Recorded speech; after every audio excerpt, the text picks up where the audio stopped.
Bonjour à tous et bienvenue sur Déclic Numérique. Dans cette nouvelle vidéo, aujourd'hui je vous présente un objectif ultra grand angle pour appareil mirrorless, le TT Artisan 21 mm f1.5. C'est parti.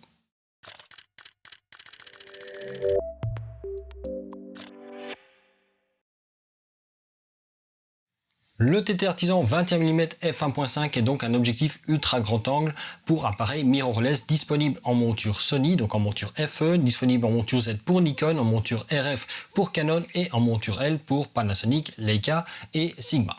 C'est un objectif 100% manuel, il n'y a aucun contact électrique, la mise au point est manuelle, le réglage du diaphragme est manuel et aucune information d'exif est mise au niveau du boîtier.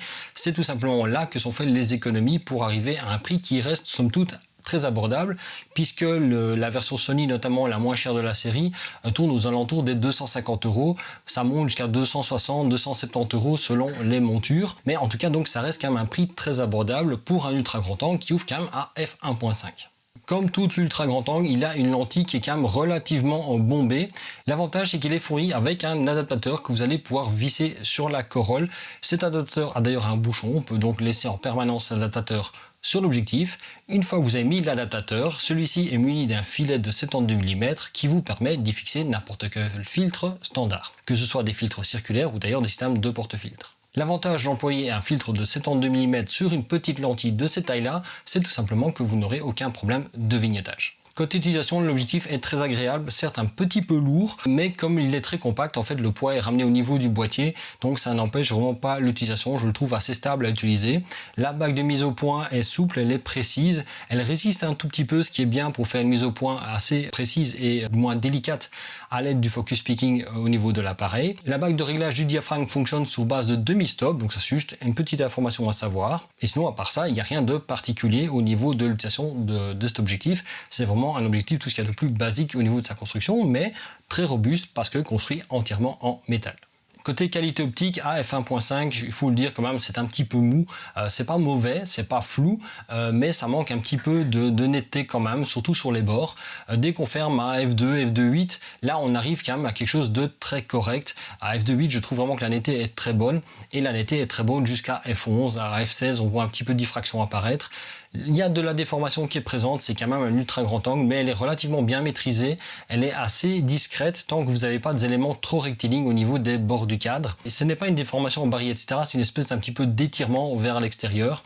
C'est un petit peu le problème d'un objectif 100% manuel, sans contact, c'est que forcément, vous n'allez pas pouvoir avoir de profil qui va permettre de corriger ça directement dans le boîtier et éventuellement plus difficilement au niveau dans des logiciels de post-traitement. Alors il y a du vignettage aussi, il n'est pas énorme en soi, mais ça reste quand même présent. Moi personnellement ça ne me dérange pas, mais de nouveau comme il n'y a pas d'information fournie au boîtier, le boîtier ne sait pas le corriger et au niveau des logiciels c'est un petit peu le même problème, ce serait un peu plus difficile à rattraper.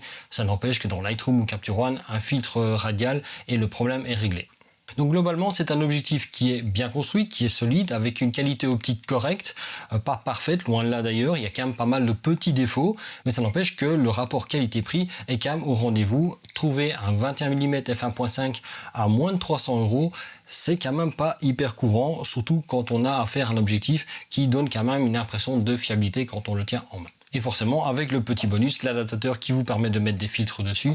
On sait très bien que globalement les ultra grands angles c'est toujours un problème. Ici le fait d'avoir cet adaptateur qui est directement fourni est vraiment une excellente chose. Comme d'habitude, je vous mets des liens en description de la vidéo si jamais vous êtes intéressé. Si jamais vous avez des questions sur l'utilisation, sur la qualité, etc., n'hésitez pas à me poser des questions dans les commentaires, ils sont là pour ça. Quoi qu'il en soit, j'espère que cette vidéo vous aura plu. Si elle vous a plu, comme d'habitude, likez-la, commentez-la, partagez-la. N'hésitez pas à vous abonner à la chaîne, d'activer les notifications. Comme d'habitude, vous pouvez me suivre sur Facebook via la page Facebook de Déclic Numérique. Il y a le compte Twitter de Déclic Numérique et mon compte Instagram. Vous retrouvez le lien de tout ça à la fois dans la description de la vidéo, mais aussi dans la bannière de la chaîne. Et sinon, moi, je vous dis à la fois prochaine pour une nouvelle vidéo sur Déclic Numérique.